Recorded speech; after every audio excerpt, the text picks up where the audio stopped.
쉐마 신명기 6장 4절과 9절에 대해서 살펴보았습니다. 이 구절은 그냥 스쳐 지나갈 만한 가벼운 구절이 아닙니다. 신명기에서 가장 핵심적인 주제의 말씀에 해당되고요. 이것이 또한 유대인들의 신앙 고백이기도 합니다. 이 내용은 이렇죠. 들으라 이스라엘, 우리 하나님은 유일하신 신이시고 여호와이시다. 여호와라는 뜻은 스스로 있는 자라는 뜻이죠. 그리고 그 하나님을 마음과 뜻과 힘을 다하여 사랑하라. 그리고 이 신앙을 다음 세대에게 가르치고 전수해라. 이것이 신명기 6장 4절과 9절의 내용이죠. 이 하나님이 하시는 이 명령은 이 신명기 상황으로 볼 때 말입니다. 앞으로 가나안 땅에 이 수많은 우상들과 타락한 생활들 가운데 접하게 되는 이 출애굽 2세대에게 하시는 말씀이죠. 그들이 지켜야 할 신앙, 그리고 그들이 삶의 시금석으로 제공하고 있는 것이 이 쉐마 신명기 6장 4절과 9절의 내용입니다. 거기서 그치지 않고 하나님의 이 명령은 지금 이 세상에서 수많은 우상들과 혹은 마귀의 유혹을 이기며 살아가려고 하는, 신앙인으로 살아가려고 하는 오늘 저와 여러분에게, 수많은 그리스도인들에게 하시는 명령이기도 합니다. 하나님이 유일한 신이시다. 하나님만을 사랑하고 또 그 하나님을 사랑하는 그 신앙을 다음 사람들에게 전수해라. 그것이죠. 또한 이 명령은 이 지역에 교회를 개척하고 모여서 예배드리는, 그래서 죽어가는 영혼을 구원하고자 준비하고 또 그러고 있는 이 베델 성도에게 하시는 명령이기도 합니다. 저는 그런 내적인 확신이 있었기 때문에 이 신명기 강해를 시작하게 되었습니다.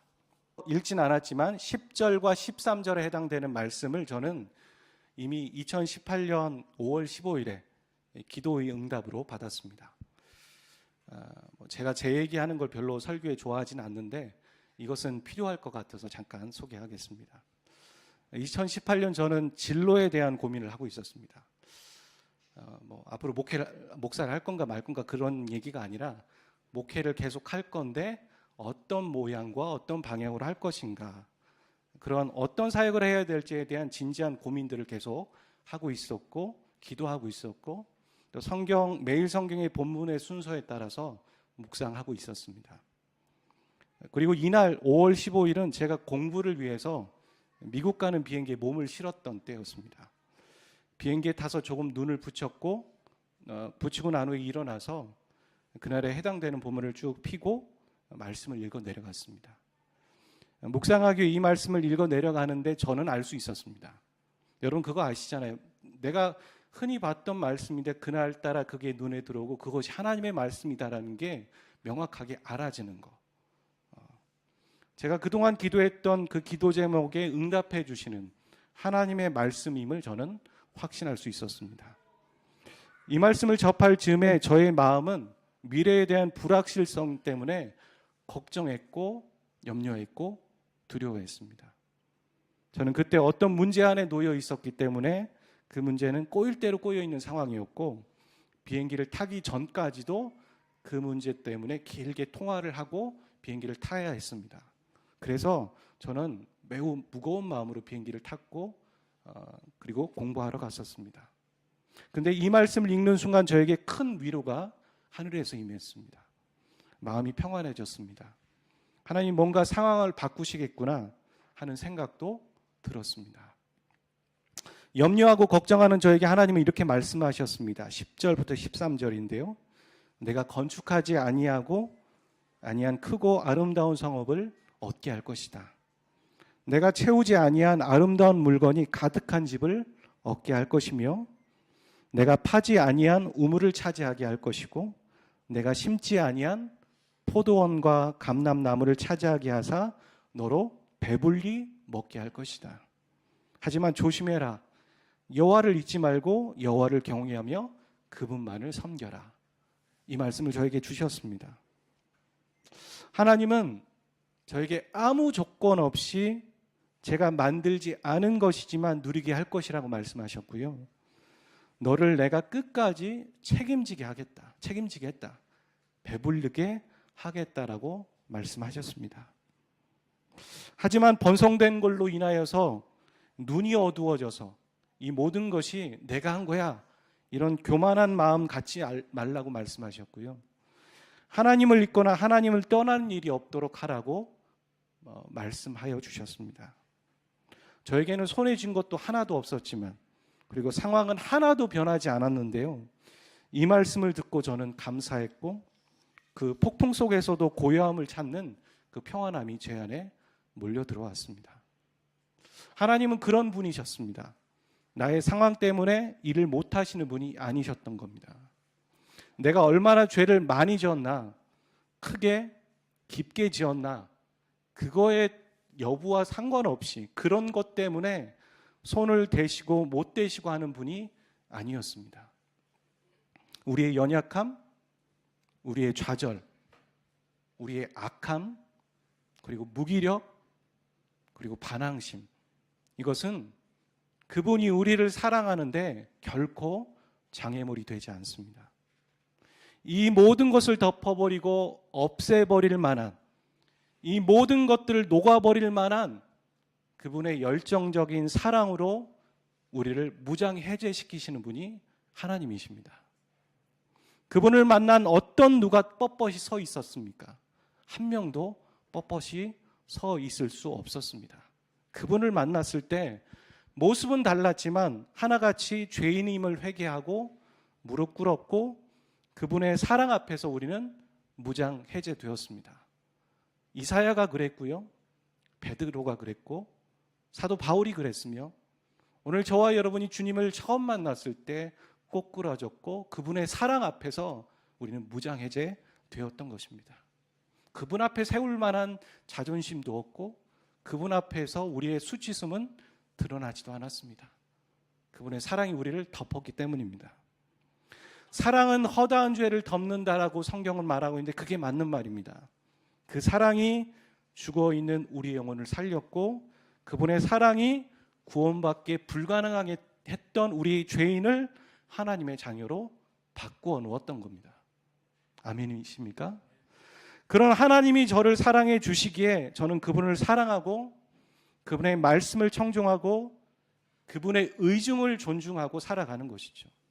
그분의 사랑이 있기 때문에, 그런 좋은 하나님을 알고 경험했기 때문에 그분의 말씀을 다른 사람에게 가르치는 거고 전수하는 것입니다.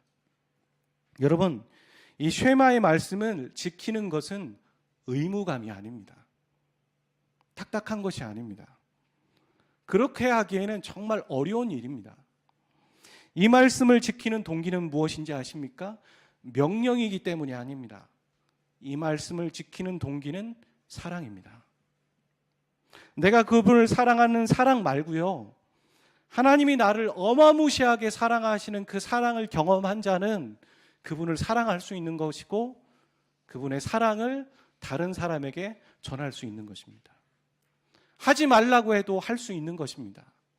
감추려고 해도 감추어지지 않는 것입니다.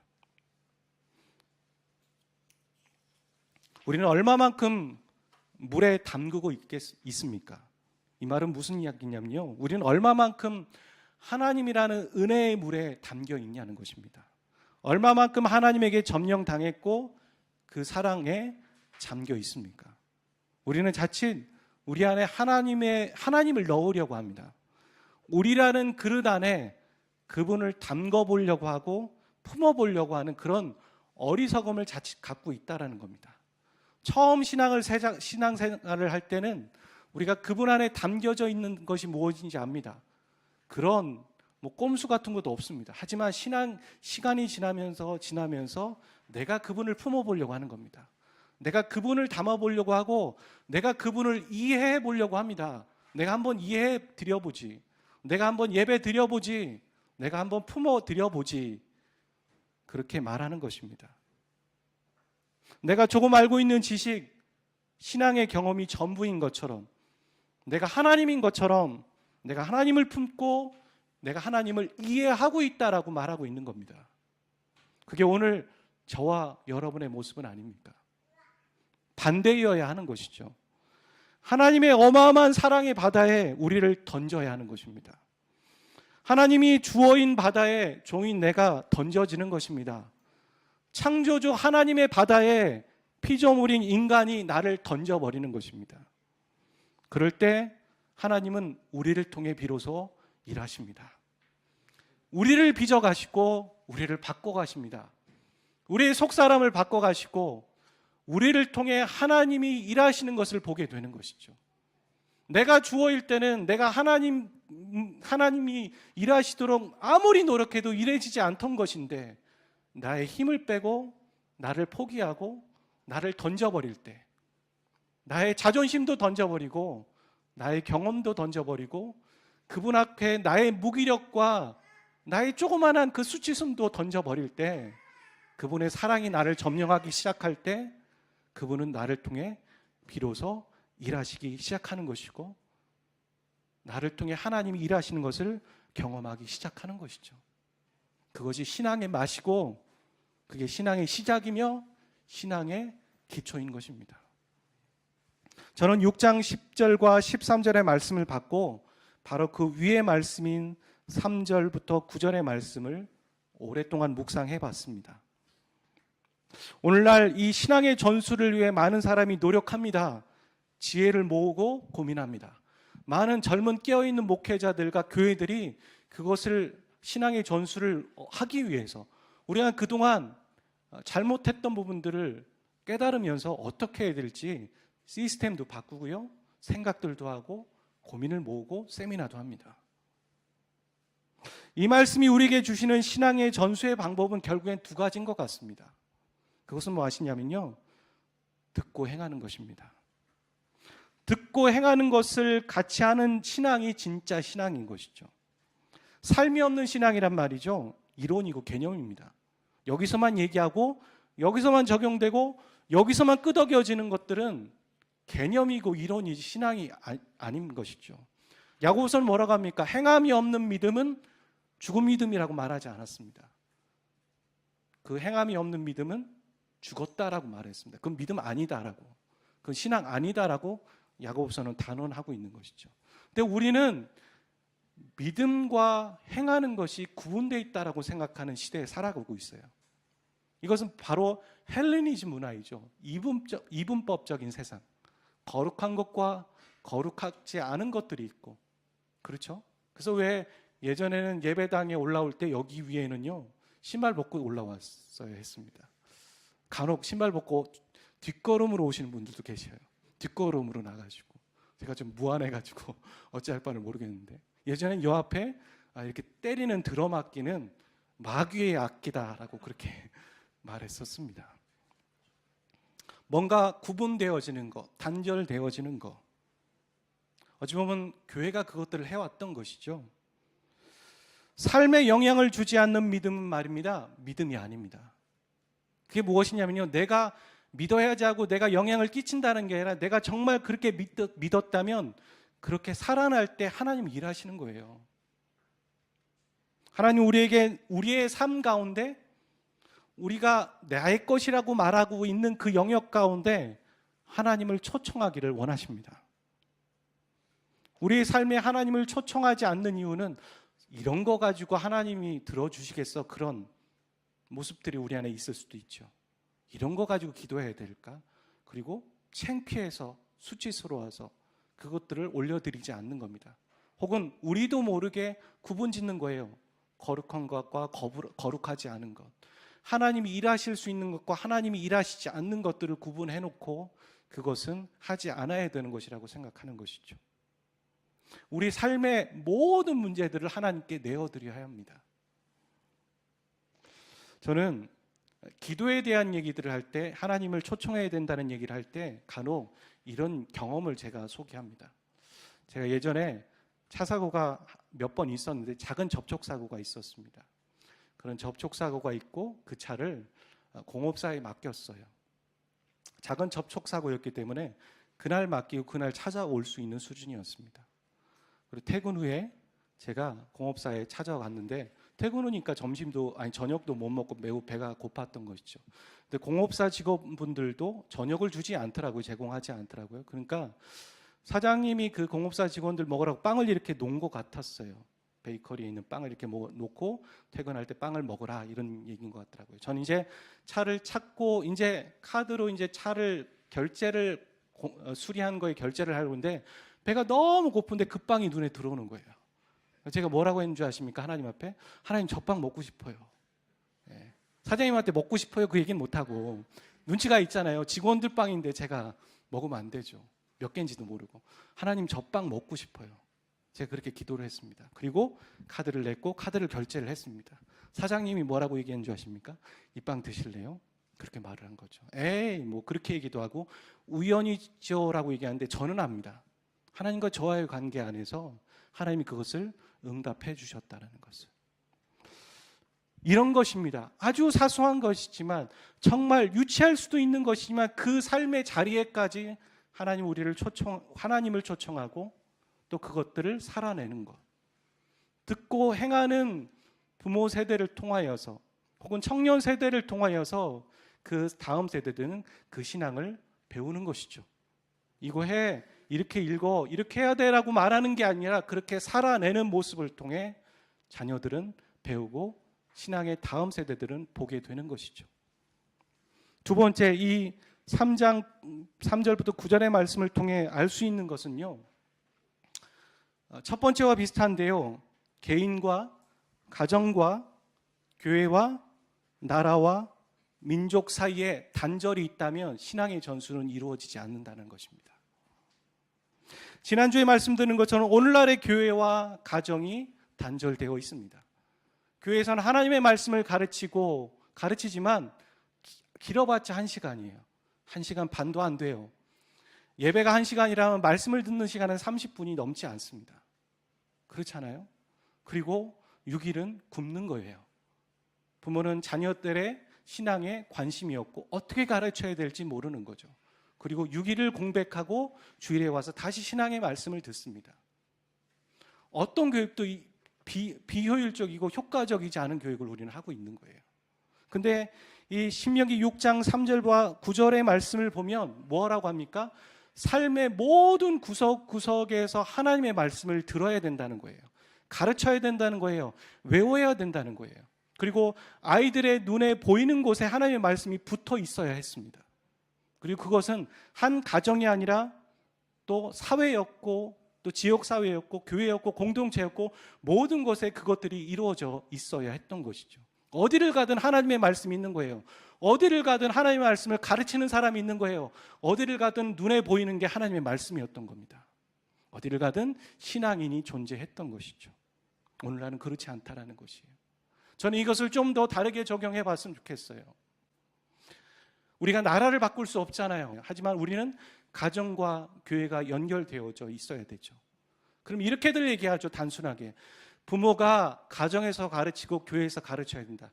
이렇게 단순하게 논리를 하면 또 끊어지는 게 있습니다. 그게 뭔지 아세요? 제가 지난주에 말씀드렸던 것처럼 부모 세대가 아이를 가르치지만 그 아이가 함께 동역할 세대는 청년 세대예요. 그러니까 부모 세대와 청년 세대와 또 청소년 세대와 자녀 세대가 골고루 신앙이 전수되고 연결되어지는 연속성이 있어야지만 신앙의 전수는 이루어지는 것이죠. 여러분, 이스라엘 백성들은 지금 죽고 사는 문제 앞에 놓여 있는 겁니다. 그들의 다음 세대 2세대가 이스라엘 그 가나안 땅에 들어가서 신앙을 거기서 끝날 것인지 아니면 3세대로 이어갈 것인지 그의 생사 기로에 서 있는 것이 바로 신앙의 전수라는 것이죠. 한국이 그리스도인의 크리스찬의 나라로 여기서 우리 세대로 끝날 것인지 아니면 다음도 계속 이어갈 것인지. 우리가 사랑하는 자녀에게 나쁜 것을 주는 부모는 없어요.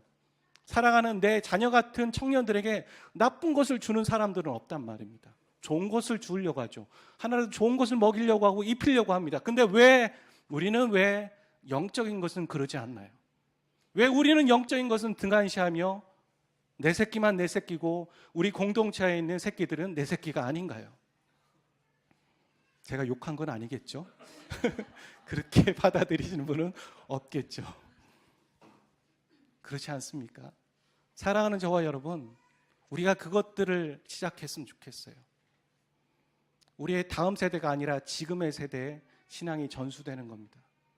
그리고 우리는 듣는 것만 하는 것이 아니라 그렇게 살아내는 사람이 되어야 합니다.